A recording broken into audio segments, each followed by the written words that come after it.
Dominic Cummings. A confusing, bewildering mess of ill-fitting t-shirts and tracksuit bottoms. I don't understand him. He claims he wants to tear it all down. One journalist referred to him as an anarchistic technocratic communist. Yet he is propping up the most conservative government we have seen in a while. In an attempt to understand this man, I have to understand his theory. I believe Cummings sees himself as some sort of polymath. In his blog, he regularly quotes scientists, war strategists, and economicists over political thinkers. He would rather think about Bismarck, or Feynman, or Warren Buffett, rather than traditional thinkers like John Locke, Immanuel Kant, or even Plato. In his blogs, he uses the idea of complex system theory, more specifically emergent behaviour. The basic principle is that complex systems work on many individual parts, all making decisions together.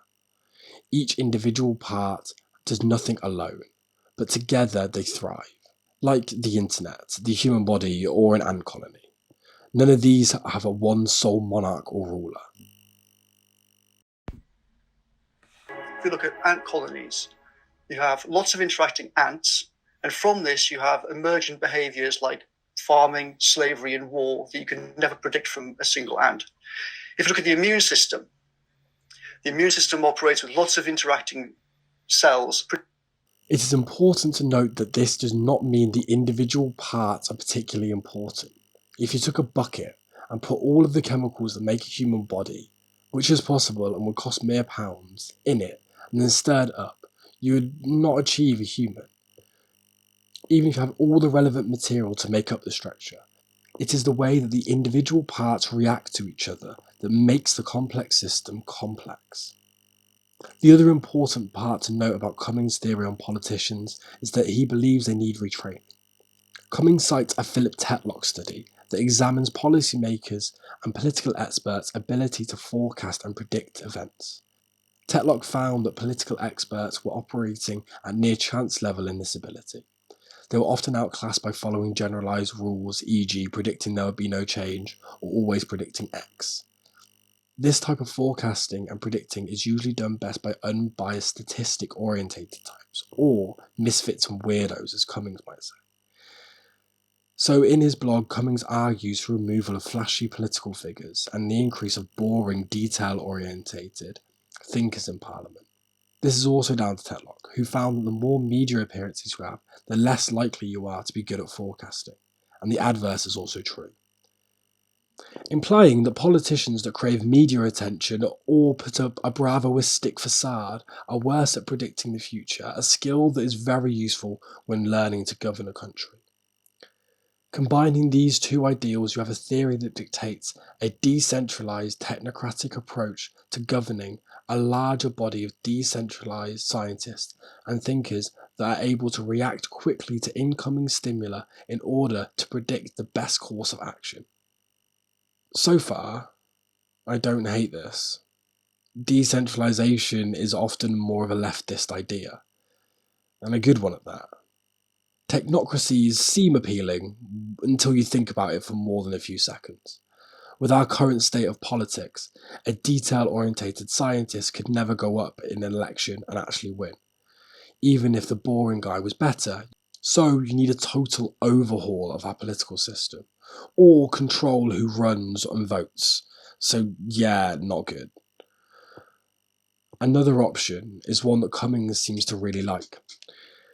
It is the option where you hire more detail-orientated and sometimes controversial political aides to each department. The only problem is that having more unelected people into government, even as aides, the less democratic you really are. So that was the quickest look into how Cummings thinks, without going in too deep. But now, time to speculate a bit. Cummings' uncle is the owner of the worst nightclub in the country. Young Cummings, before he flew off to Russia to work on multiple projects, one being an airline company connecting southern Russia to Vienna, which was described as spectacularly unsuccessful. So before then, he worked in the nightclub as a doorman. He was that guy that sat in the corner of the booth and took your money in turn for a stamp on the wrist. This nightclub and the family in general gained a little bit of notoriety as being a little bit hard, as I learnt from a man in Durham that is the same age as Cummings and knew him about town growing up. He said Cummings walked with an air of arrogance everywhere he went. It seems like even from a young age, Cummings loved to feed on the power of people being important near him. And this seems to have continued. Almost everyone except our current Prime Minister has negative things to say about working with Cummings. David Cameron said the man is a career psychopath while he worked for Michael Gove. And Boris Johnson thinks the man is a genius. Either two Tory Prime Ministers have completely different abilities to judge a man's character, or Cummings changed the way in which he acted between the times he worked for Gove and then took over the Leave campaign, or he is both. The irony of Dominic Cummings' political career is everything he does in the pursuit of being anti-elitist. The boisteristic manner in which he runs his departments to weed out people that aren't hard-working enough. The way in which he dresses to actively contrast what a government official should look like. And his views towards the EU, while controversial, are rooted in the idea of decentralisation. He does all these things and claims to want a decentralised government, yet he is aids the man that has merged the Department for International Development and the Foreign Office and the Cabinet Office, Number 10, and Treasury into another. This is directly at odds with decentralisation and only puts power into the hands of Number 10, into the hands of Boris Johnson, which some say are controlled by Cummings. This video is not an exhaustive look into Dominic Cummings. I have not even touched on how he believes you can learn about real expertise from Brazilian Jiu-Jitsu, a version of cage fighting that one family ended up shaking up and changing the nature of the game of, or how the government only recently took a decentralised approach to lockdown restrictions, something people had been calling for months. But these are topics for another time.